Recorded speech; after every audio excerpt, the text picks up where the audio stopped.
Merci ou non merci? Eh ben, en découvrant le sujet de ce livre, franchement, au départ, c'était un non merci, mais alors cinglant. Pourquoi? Parce que l'histoire est folle.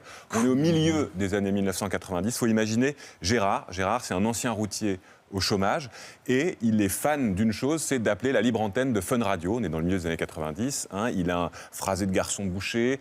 Il aime les poésies un peu naïves qu'il lit à l'antenne et les gens se moquent un peu de lui. Bref, c'est un personnage à qui on va confier une émission de radio. Donc ce mec-là, qui est au chômage, va devenir animateur d'une émission de radio.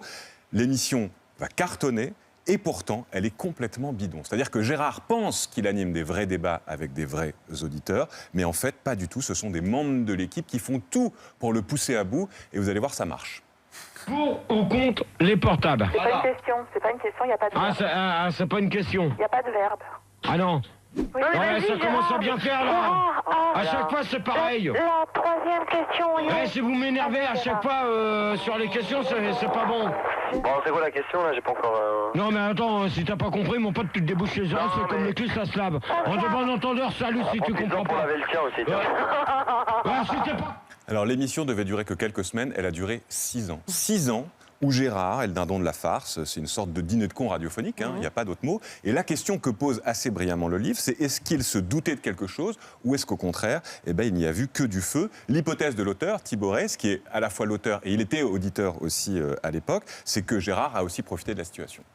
Le fait d'être au micro d'une antenne nationale, de signer des autographes, d'aller en boîte de nuit gratos tous les week-ends, de voyager aussi, puisque Gérard est sorti des frontières de France pour la première fois en intégrant cette émission, en Belgique, à New York, peut-être qu'il y a trouvé son compte et que finalement, il valait mieux être le con d'un dîner de cons et rencontrer du monde plutôt que de se morfondre chez soi avec ses bouteilles, quoi. Oui, alors rappelons que Gérard n'était pas payé ou quasiment pas payé pendant 6 ans, donc il était SDF, il y avait des problèmes de logement, etc. Et malheureusement pour Gérard, quand l'émission s'arrête en 2002, il va se remettre à boire, il va perdre son logement et il va développer un cancer du poumon qui va le faire mourir quelques temps plus tard et il va être enterré au carré des indigents. C'est pour vous dire à quel point l'histoire est sordide. Est-ce qu'il faut pour autant accabler ceux qui ont inventé ce jeu? C'est une autre question qui se pose. Ceux qui se moquaient à l'antenne de Gérard, ce sont les mêmes qui ensuite lui ont apporté des vêtements dans son foyer pour SDF, ce sont les mêmes qui lui ont payé des restos, ce sont les mêmes qui ont essayé de lui faire retrouver du travail. Et donc, il ne faut pas avoir un regard trop dur sur les auditeurs, ce type qui nous faisait rire, mais qui au fond nous touchait quand même beaucoup. Histoire horrible, passionnante et complexe. C'est pourquoi j'ai envie de dire merci finalement à Thibaut Reyss. On a aussi envie de dire merci à Roselyne, qui est la fille de Gérard et qui a aidé à faire en sorte que cette enquête puisse se faire. Thomas, Anne-Sophie, est-ce que vous connaissiez cette histoire? Est-ce que vous étiez adepte des libres antennes à l'époque? Pas du tout. et je trouve ça... ça me met vraiment mal à l'aise pour le coup qu'on ait abusé à ce point de ce monsieur, de sa naïveté et voilà, de cette espèce de franc-parler comme ça pour faire un peu des moments de radio. Moi, j'adhère pas trop, même si vous m'apportez des vêtements. L'autre argument, c'était de dire aussi qu'il avait son libre arbitre et donc chaque semaine, il pouvait revenir ou pas, mais bon, voilà. Oui, bien sûr, mais bon, Ouais. c'est rude. Non, c'est sûr qu'avec du recul, c'est pas drôle. Mais je dois avouer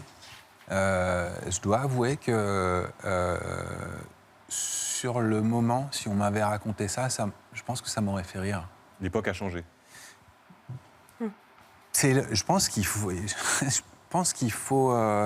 juste du recul. Je ne suis pas sûr que ce soit une question d'époque. Je pense qu'il faut juste prendre un peu de recul. Vous savez, moi, je veux dire, moi, les blagues racistes, je ne vais pas vous dire, je vais pas vous mentir, ça me faisait marrer, moi, quand j'étais plus jeune. C'était pas une question d'époque, c'était une question de prise de conscience. C'était une question de comprendre, en fait, le mécanisme qu'il y a derrière et qu'est-ce qu'on est en train de raconter, en fait, sur de quoi on rit vraiment, en fait. Qu'est-ce que ça engage? Aujourd'hui, avec notre époque, on le regarde différemment. Une question de conscience qu'on peut avoir, une prise de conscience sur soi-même et sur les moteurs qui nous poussent.